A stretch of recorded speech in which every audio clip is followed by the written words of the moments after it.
the #1 place to view watch videos, put in your collection, and look at watch news.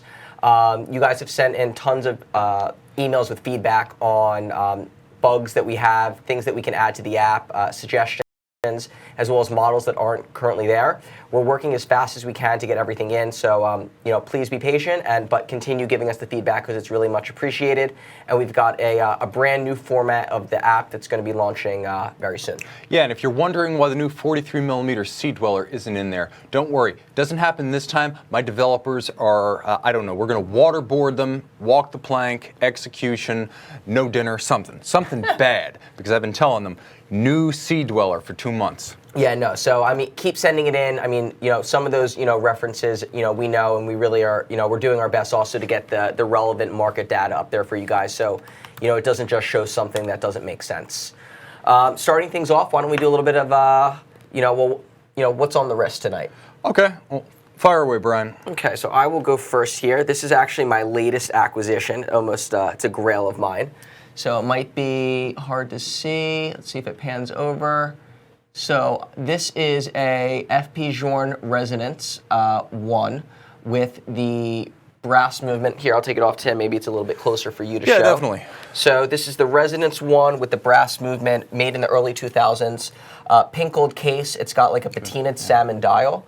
And for me, this was, it's a watch that I've been looking for a really long time.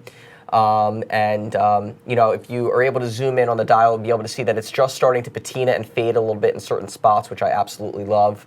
I think I wore previously on the show the same watch, but with more of a flat dial and the red, meaning red gold case, red gold movement. And then once this came in, I knew that I just, I had to have it. So this watch is, it's near and dear to my heart. I love the symmetry. I love everything about it, and, happy to have it. So not just the pre-2010 Resonance, you've got the pre-2004 Resonance. And in fact, I can tell you that this case was made in 2002, so that's quite a veteran you've got there.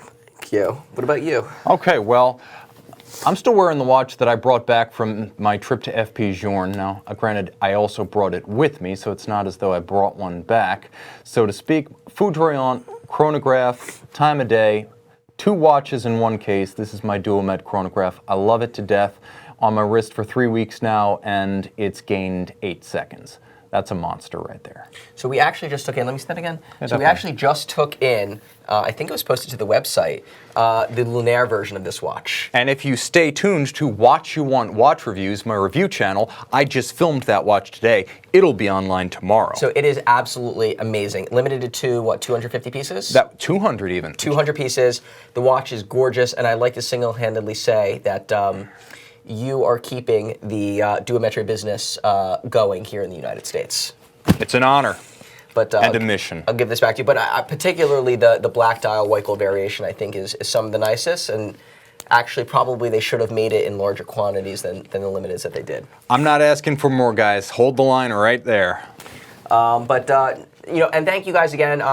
This past Wednesday, we did a recorded show where we did watches under 7,000, where we got a lot of good feedback, so I appreciate it. Tim was in Switzerland visiting the Vacheron factory, and I was actually in Japan checking out the pre-owned market there, which we'll get back into a little bit later in the episode. But starting things off, we've got our this or that. So we threw it up on Instagram, and the this or that for today is an Aquatimer 2000 on a black rubber strap with a stark white dial, 42mm case, all in stainless. You've got, I guess it's called bioluminescence, where it's 2 different colors of lume between the dial and the bezel. And also, yes. So fabulous watch versus the Bremont Supermarine S500, 43mm in stainless steel, water resistant to 5,000 meters. Stainless steel case. This one is on the stainless steel bracelet, and you've got the patented triptych system on the case. So it's actually a 3-part case that Bremont uses. So according to our Instagram followers, do you remember what the percentage was? 77% of our followers gravitated towards the IWC. So, quite lopsided there, but, we'll get into the reasons why. So, For me, personally, I'm going to go with the Aquatimer 2000. While I love the Bremont, I actually like the dial of the Bremont better. I like the depth. I like that it's got a little bit more character to it, a little bit more three-dimensional than the IWC. I even really like that color scheme, that almost like teal color green with the black. I think it's really unique, and you don't really see it amongst many other brands. What threw me on the Bremont is wearability more than anything else. While both have curved cases, curved case backs, at 16 millimeters in thickness, the Bremont's just a little bit too thick for my wrist. I feel like it's hard to wear, and it's not something that I would want to throw on. The Aquatimer, on the other hand, is super comfortable. It's got that really flexible rubber strap, a curved case back, lets it really form fit to the wrist, and at 42 millimeters, I almost feel like it's the perfect size for a dive watch. So for me personally, I have to agree with all the the followers on Instagram. I'm going with the Aquatimer 2000. All right, let me give a quick shout out to our users online. First things first, Sequan Gottlieb, CQ the watch guy, holding court in our live chat. If you want to talk, he's chatting full time. He is the voice of our chat box and has been for a long while. Stephen Barry, I want to thank Thumper JDM, I want to thank John Sai, I want to thank Watch Yoda, Patrick Naswell, and JBO. Guys, welcome. We appreciate our global viewers. Okay, so I'm going to play this or that with these watches, and I'm going to come out in favor of the Bremont, and here's why. First of all, if you look at the profile of these watches, you're going to notice something very quickly. It's the distinction between the lug shape and the plane of the case back. With the Bremont, you have a very finely tapered set of lugs. Now, this is what they call the triptych case construction. It's a little bit of a marketing gimmick in name, but not in function. This does make a huge watch more wearable for me, and it's down to the taper of the lugs separate from the case band, and you can see that case construction to good effect there. You'll also note the Bremont has a helium release valve. Why? Because it's cool. Conversation piece, luxury being more than you need, that's luxury. Now turn to the face of the watch. I hate going in water. I'm 6'1", 138 pounds. I get cold. So I prefer having a day-date complication on my watch because that's the one I'm going to use high and dry on the surface. Color, you guys know like green. He does take showers though, people. Yeah, yeah, but very hot, all the way. Burning hot, in fact, scalding. But anyway, you can see, I love green, and this is as good as it gets if you want to go green, because that teal is gorgeous to me. It's almost turquoise. I love it to death. It's easy to read in the light, easy to read at night. And here's the thing. Even in broad daylight, the contrast of those colored indices is a lot higher than on the IWC. And I think if I remember correctly, I think that they picked that color because it's supposed to be easiest to read underwater. It is supposed to be one of the last colors to fade.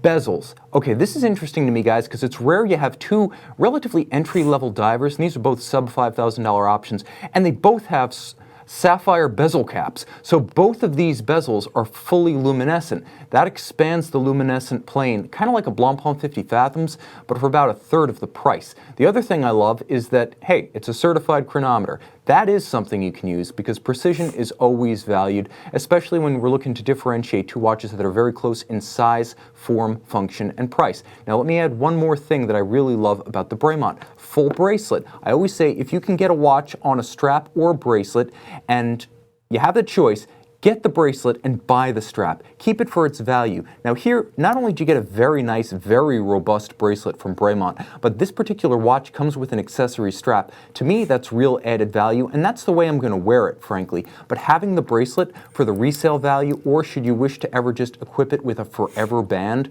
rather than replacing straps, you've got that option. Now I will say one thing we haven't mentioned about the Aquatimer is the quick release strap system. Both of these models have been with us for a while. The Bremont since 2010, this 3568 since 2009, no longer the current model. It did debut this quick release strap system borrowed from corporate cousin Cartier. Pull tab, use your nail, change the strap, swap it out. Very convenient. That mitigates against the, in my opinion, disadvantages of the Aquatimer, but it's not a deal killer. I'm still going with the Bremont. Plus, I'll just say this, Bremont steel is nuts tough. I mean, it is hard to scratch a Bremont. That surface hardening they talk about, that's for real, and I've seen it in practice. Yeah, so both are great watches. Both are available on our pre-owned website. So if you do have interest in watches like this, please, guys, feel free to go on, buy, browse, purchase. Call myself or Tim if you have any, further questions on them. Quick answer somebody on the chat. Hi, John Sai. It is currently in our vault, and I stare at it daily, still figuring out exactly what to do. But What was the question again? Oh, sorry. John wanted to know what did we decide to do with the Eric Clapton paddock. So really just gaze at it, longingly. But no, so it's a bit, still figuring out what we're doing with it. Yeah, I traded it for a Lancer Evo and some cash. Okay, guys. Well, we have some great questions coming through, live questions, guys. We're fielding them tonight. We've got an interesting deck of topics, but we're always willing to scrap some of the talking points to answer your questions. Exactly. So, as I said previously in the show, I was just in Japan. I went over there for about 48 hours to get a better understanding of the pre-owned market over there. We've worked with the Japanese for a long time now, buying, trading, and selling pre-owned watches, and it was really time to sort of get over there and get a better understanding of how the whole market there works. So we've got a couple of pictures here. Sort of just a little bit of background. The Japanese market in general has a long history of trading in pre-owned watches. Really secondary market for a lot of things: pre-owned handbags, pre-owned jewelry, pre-owned watches, which is very different than most other Asian countries, which really don't have a pre-owned space just yet. Looking at you, mainland China. So another really interesting thing, which is, I'd call it similar to the high-end pre-owned watches here in the States, is that the watches are maintained extraordinarily well, and they're very much in good working order. So if you saw here in these pictures, these are some examples of watches that we saw. You've got here a 5167 on a bracelet, a Royal Oak 15400. So both are in pristine condition. Some with box and papers, some without, but a wide array of pieces from all along the spectrum. More Rolex than anything else, but again, lots of great pieces to find. So what was also interesting that we found is that being that it's a very insulated market, prices seemed much higher there than they do here. So I think that you've got there's a good opportunity here in the States right now for pre-owned watches, because you've got some insulated markets like London and Japan, where a lot of the watches there are staying within the market and trading at higher prices than they do here. So it was, great experience. I think we showed here one of the pictures of a pre-owned store, which is very different than what you normally find here in the States. It's really a part of the culture there. You can go around, there's lots of pre-owned watch stores all across the country. The watches are really well maintained. I actually stole this picture from Ariel Adams, who did actually a good write-up about 2 years ago on the Japanese watch market. Let me add a little bit more granularity to that. Now, of course, Brian, I'd love to know, did you go to Seiko or Grand Seiko or Seiko Epson Studios? So we did not visit Seiko or Grand Seiko. That is on the next Japan trip. We actually want to plan a customer trip to visit Grand Seiko. We think it'd be a really cool experience, and really to see how all the watches are made and get a good understanding. And you're definitely invited 100%. Get a good understanding of how the watches are made and just how high quality of the watches that they're producing. Everybody knows how much we love Grand Seiko, so it'll be a killer trip. Drink a lot of sake, go to Hot Spring or something. Yeah, let me tell you, Japanese whiskey is hugely underrated, but I digress. So here's the interesting thing about the Japanese market. Now, as Brian mentioned, they do have a respect for the pre-owned, and that goes back to the 1980s. Connoisseurship that spans, yes, wristwatches, but also cars. Remember that landmark Ferrari 250 GTO that broke the $10 million barrier in the late 80s? That was brokered, I think, by Michael Sheehan and sold to a Japanese collector. So, again, old Ferrari equals used car in mainland China. Old Ferrari equals classic in Japan, and that extends to the watch segment. Now, here are some of the predilections I've noticed. The Japanese market likes white metals: white gold, steel, titanium, and especially platinum. Platinum with a black dial, even better. Note, the Japanese market likes platinum jewelry. It has a deeper significance, often signifying the coming of age, accomplishment, marital bounds. But with watches in particular, I found that a lot of JLCs that have tried to repatriate from Japan have been white metal variants with black dials, and that spans every complication, every style. The Japanese market likes platinum and consumes a lot of it. They also like the dark dials, not just the black, but also the blue, the brown. If it's dark and intense, the Japanese market generally has an interest. I would also say that Japanese connoisseurship and scholarship of watches is an important modern trend. Just as Italy has sort of been kind of I would say a farm and a fertile one for terminology and definitive history of Rolex, the Japanese market has had the same kind of commitment to scholarship. For the most part, Japanese scholarship has been responsible for the delineation of which vintage designs were created by Gerald Genta, for instance. I believe the attribution of the Royal Oak only happened after an extensive investigation by Japanese authors that finally attributed it to him, because the patent was registered to Audemars Piguet, and I believe later on the patent for the Nautilus was registered to the Stearns. Also worth mentioning, a lot of scholarship on the Speedmasters, and impressive collecting on Speedmasters has been done out of Japan. Articles, if you can get them translated, very worthwhile read. So they also have a long history of supporting, I guess, the independents and appreciating Yes. the fine craftsmanship. So you see somebody like an F.P. Journe that made major inroads into Japan, long before I think it really fully caught on here in the States. And no, I mean, again, it's a well-educated market. The consumers are very sophisticated. Because of how insulated it is, you've got a situation where the end consumer is getting top dollar for their watches, similar to here in the States, where as you get a more educated consumer and the pricing's more transparent, it's getting easier and easier for the consumer to trade in watches.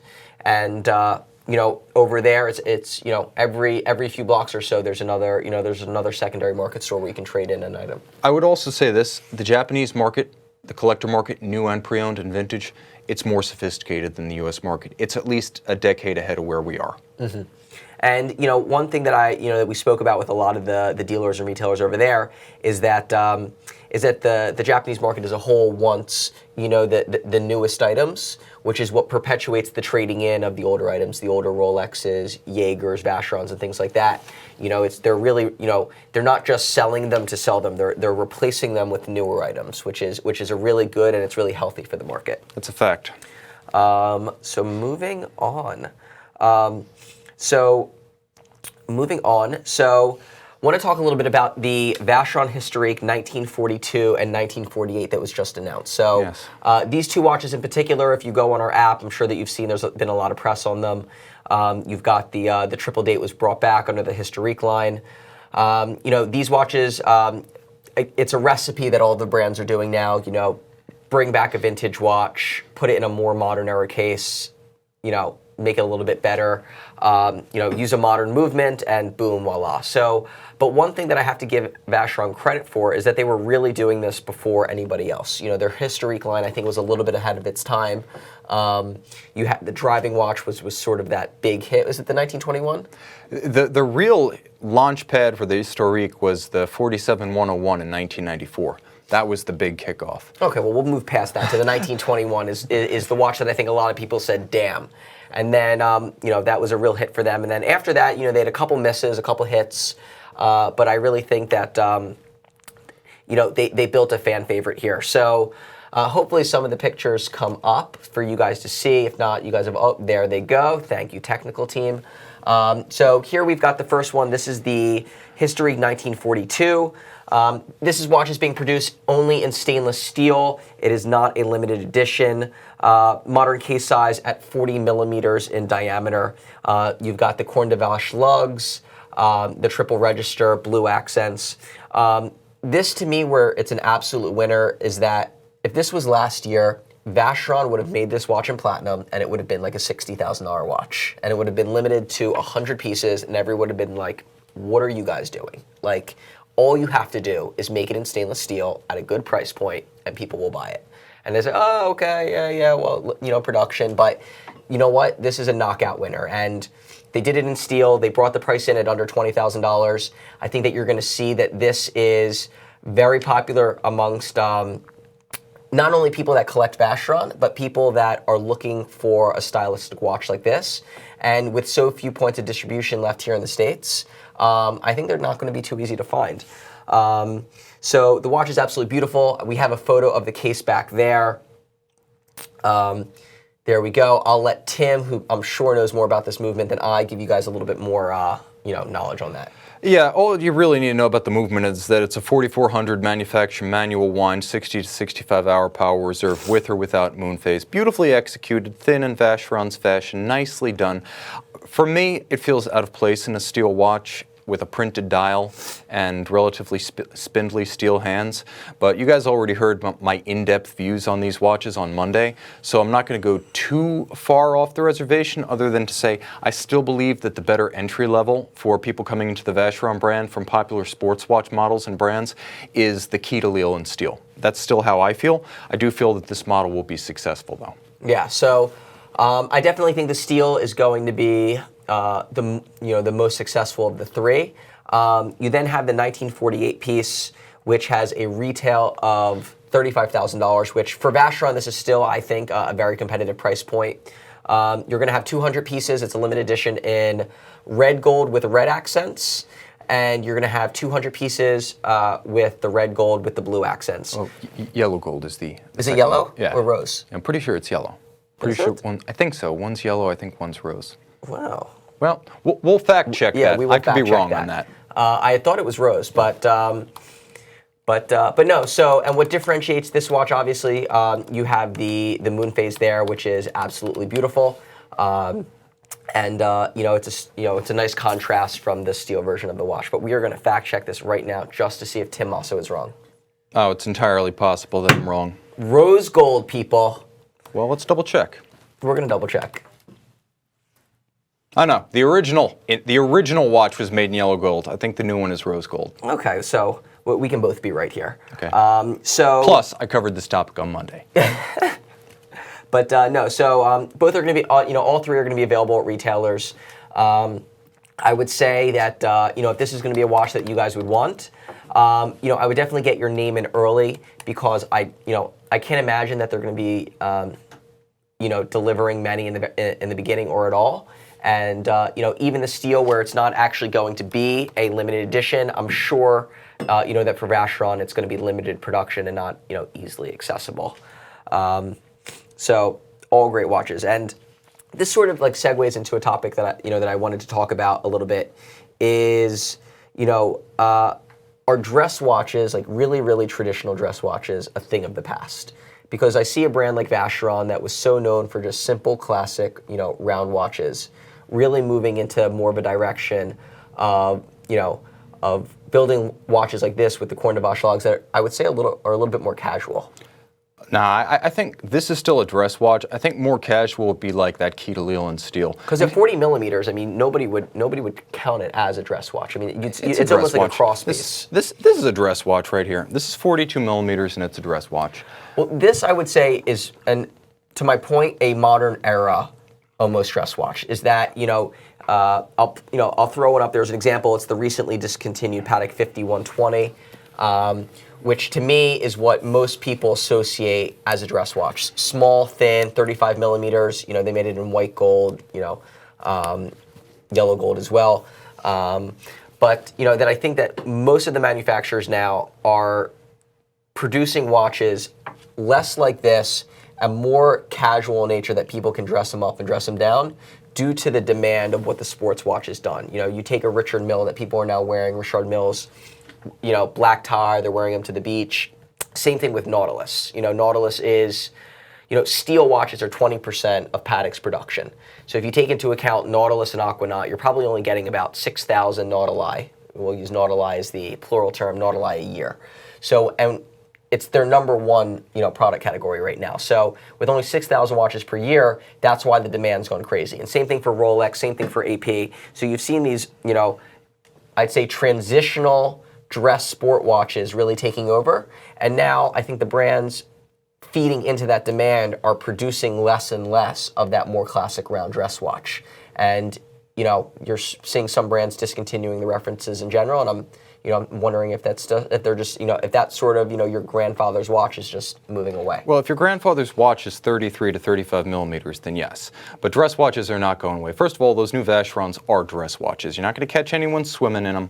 No one's going to sport it with a swimsuit if they plan to get wet. 40 millimeters might be a new dress watch size, but I tend to feel that we're seeing the center of gravity for dress watches settle somewhere between 37 and 39.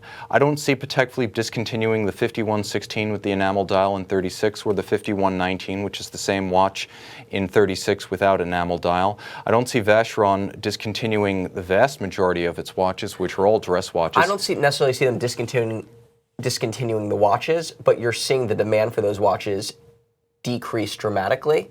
You're seeing less push on the brands to, on the production of those watches, less production on watches that are similar to those that might be a little bit more complicated, and more focus on watches that can be worn more casually and are a little bit more different.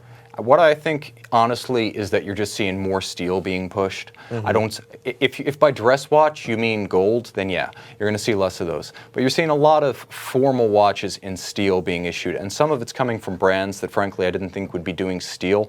Now, Lange's not going to do steel, but they did introduce a number of watches over the last 2 years that were quite simple, and for them represented entry-level price points like the Saxonia Thin, the new annual calendar. At Vacheron, now you have a steel cowhorn lug watch. No cowhorn lug watch with a vintage dial is a sports watch. You have to conclude that's a dress watch.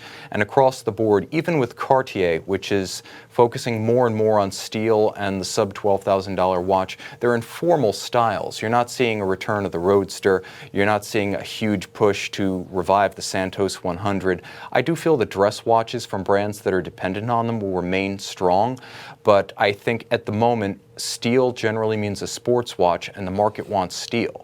So aside from those who are willing to drop their price points and go with steel, because even Jaeger's as an example, the pieces that they started coming out with the sector dials, I'm gonna ruin the name here, the True Second, is that right?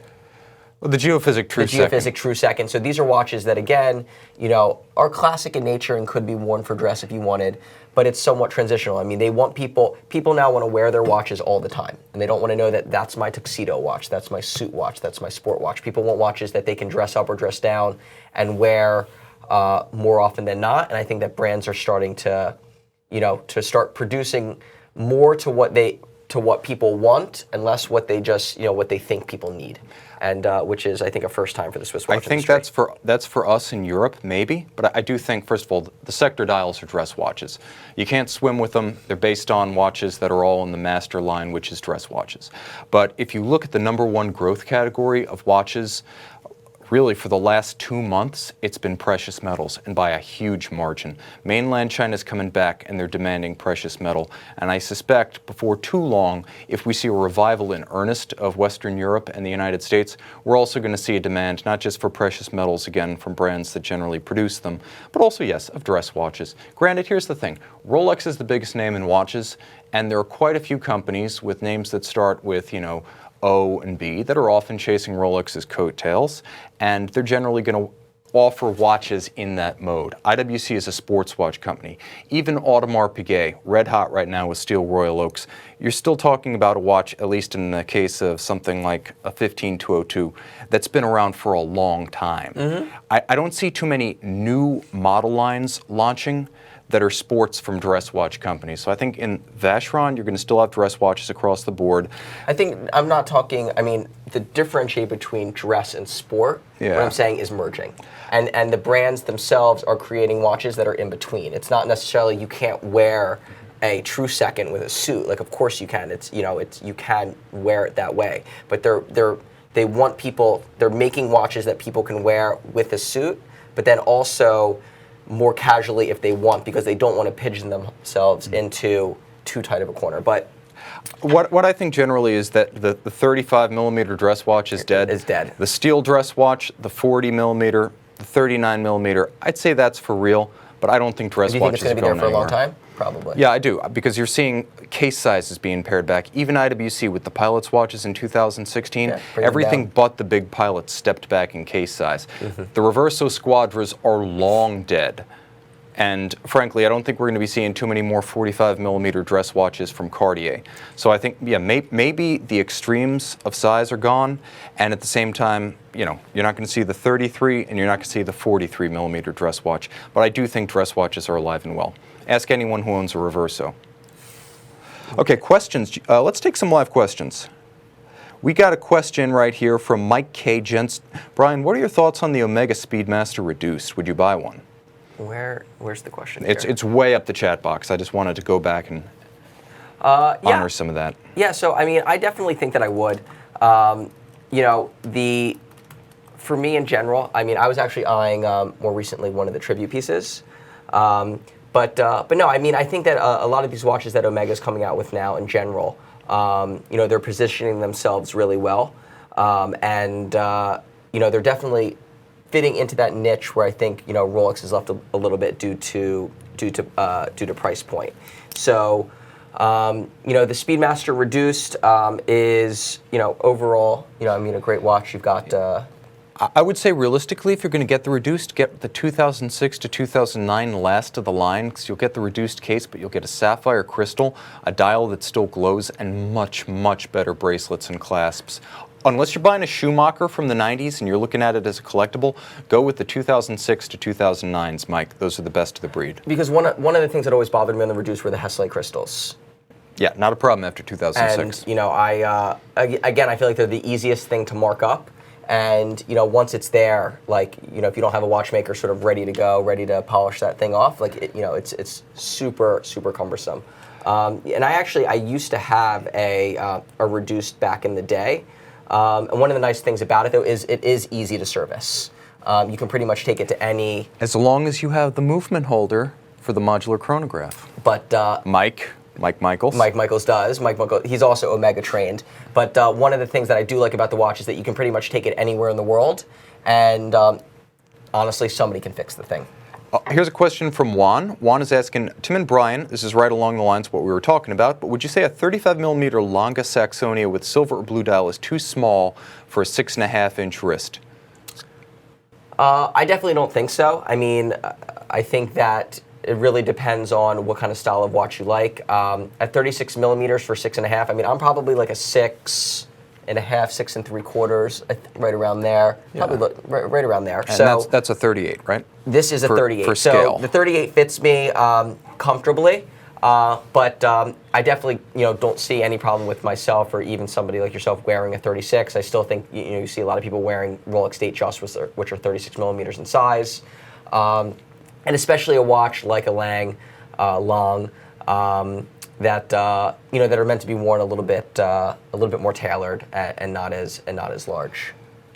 Also question from Bob Schaff. What are the chances that Parmigiani is still developing the Sunfin escapement? Do you think they've been scared off by Zenith? No, I don't think they're scared off. They're financed by a pharmaceutical empire. The Sandoz Family Foundation gives them all they need to develop technology, especially when it's something they can sell to others.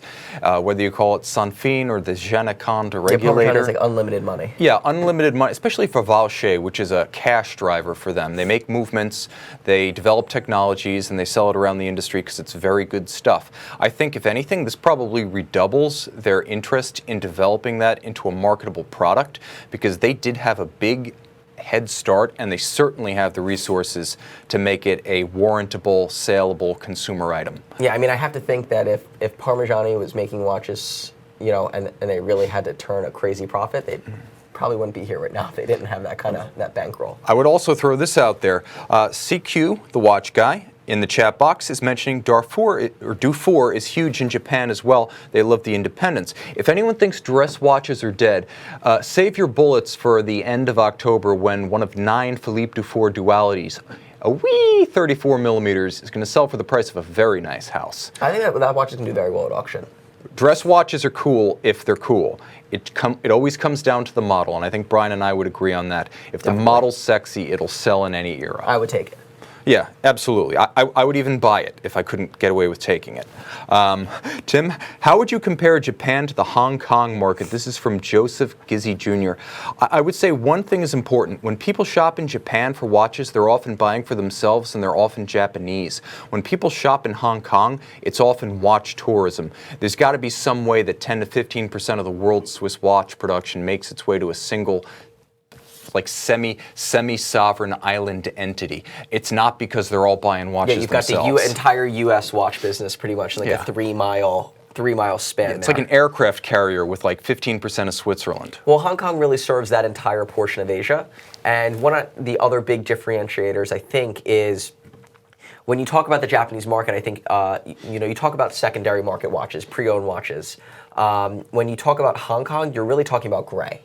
I think you're talking. Well, it's mostly new. New, gray, and secondary. Exactly, but predominantly new. Most of the watch sales there is new, and there's a lot of call it new product that's flowing there. But I don't think most people would associate the Hong Kong market as a pre-owned destination. Yeah, in Japan, you go to buy a watch and then you take a train home because trains are the thing in Japan. In Hong Kong, you fly in, you grab your watch, you fly out. So that would be the big difference. All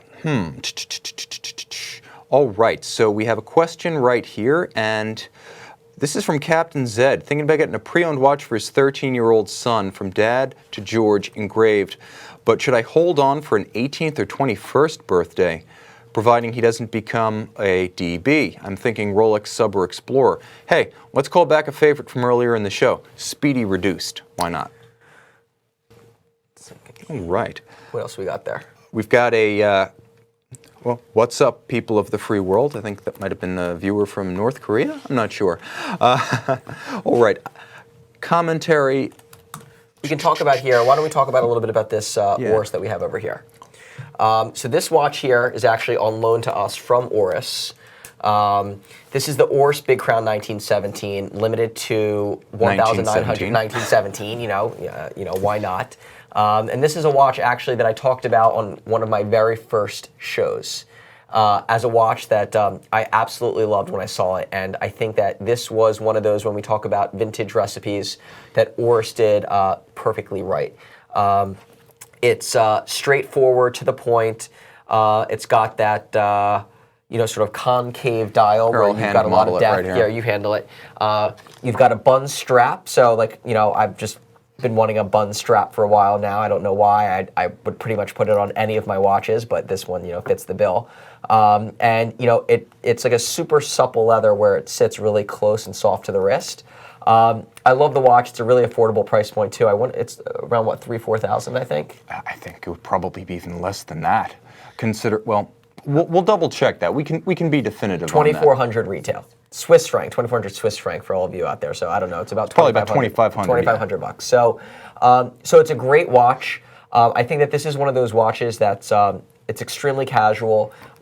It's got a richer look than I think the cost denotes, and it's one of those watches that I think a lot of people are going to get because you can just buy it and you're not overly worried about it. It's not like you're buying like a super expensive vintage Rolex that you're putting on a bun strap that you're worried about constantly getting a nick on every door. So I'm a big fan of the watch, and I think they did a great job. Yeah, well done. And I will say this. This is a good one to wear if you're scared of the vintage market, and you should be, because just the other day I spoke to someone who bought a watch that had been photoshopped on eBay, and such is the nature of the vintage hornet's nest unless you're really working with a seller that has a history and a reputation at stake. Buyer beware. I think that is spot on. Yeah, and they did a great job with the packaging too. From what I remember, they did it comes with like a leather travel pouch, I think like an extra strap. So a really good job branding wise all around. And I think that Oris has also come out with some other releases recently that are really putting them back on the map. So whoever's doing the product design over there, Tim, maybe you know the name. I definitely do not. No, I think it's Swatch Group. At Swatch Group, I think they generally keep the. No, Oris is not Swatch Group. Oh, my mistake. Oris. Sorry, scrambled eggs tonight, am I, guys? Okay, right. Bottom line is, I have no idea, and they haven't shared. But here's the other thing. Hi, Tim and Brian. I would like your opinion. What are your favorite diving watches? Do you prefer something over a Submariner? Yes, but go first. So for me, honestly, like I don't dive. So and I don't know many people that do. So for me, it's somewhat of a moot point. I mean, are there watches that I would, as a water watch, that I prefer over the Submariner? I would say yes. Generally I'll take into a watt and the overseas chrono and the rubber strap is sort of, for me, it's not really a dive watch, but that's sort of what I take in the water. But no, I think that you're hard pressed to find a more all around great sport watch than a sub. What would you say would be your diving preference? For me, I'd want something really big. I'd want a 50 fathoms. I'd want the classic 50-15. That's what I'd wear. Bathyscaphe or the original? Bathyscaphe. Yeah, I would take the original. The 5015, it's rich, it's beautiful, it's excessive, it's surplus to your needs. But let me tell you, we had the sapphire capped bezels early on today. No one does a sapphire bezel like the Blancpain 50 Fathoms 5015. Cambered, rounded, beautiful. It looks like a dewdrop that never dries. Gorgeous watch, easy to read in any light, and an absolute classic. It's got a movement to match, and it's comfortable. For a big old thing, it fits well on a small wrist. Yeah, so I actually took the original 50 Fathoms around for a test spin, and it's 45 millimeters, yes? It is. But it actually, because of the curved caseback, it actually fits much better to the lugs. And I feel like they were one of the first manufacturers to really start employing that sort of nylon sail strap kind of material, on their watches. Yeah, I will say this, as much as I love a strap, I wouldn't wear it on the sailcloth. It's just too darn stiff. I like their X71 bracelet. Well, I loved it on the sailcloth. The sailcloth, for me, honestly, it cuts halfway through my wrist. I can see bone. It's for a big burly guy, or you really got to break it in. I would probably put it on some sort of NATO. Burly? I'm definitely burly. But no. So that's all that we have for today. Tim, anything that you want to add? Yeah, I would throw this out there. I think good design succeeds in any era, and I think if you look around the watch world, whether it's something like a 5711 sports watch or almost every watch offered by FP Journe, the secret sauce is good design, constrained supply, and an avid fan base to spread the word. And I think whenever you look at a brand that's struggling or a genre that's struggling, you find that the design's not compelling, the supply is excessive, and there aren't people who really believe and spread the enthusiasm and evangelism for the product. So for every brand out there, if you want to know the secret, a lot of grassroots design, people, excitement, supply. And I couldn't agree more. I mean, you're 1,000% right. I think more than ever before right now, you've got a situation where definitely keep the supply limited because it keeps demand high. And more than ever before, I think the enthusiast market in general, where people are becoming more sophisticated about watches, that are reading the forums, that are watching shows like ours, that are reading articles about watches, is that they're getting much more involved and know what's happening in the watch space as it's happening. And I think that that's definitely spreading its tentacles out to other people that might not be as knowledgeable. And you're seeing watches that would have, for by and large gone somewhat unnoticed in the past, really catching on now in different ways because the collector community has come online. So, and that's honestly thanks to you guys that are watching the show, because it's because of you guys that we do what we do. And a lot of these watches now are really getting out there, and some of these brands are really starting to make headway where they hadn't before. Eddie Landsberg, I'm not going to miss you. Shout out for the Watch You Want Facebook group. Eddie Landsberg, founder. He oversees our little satellite, the Watch You Want Enclave on Facebook. Thank you so much, guys. Again, you're the reason we're here. Yeah, thank you guys for logging on. Stay tuned next week. We will have a super exciting show on Wednesday. Again, this is now the Watch Insider. My name is Brian. This is Tim. Thank you guys for logging on.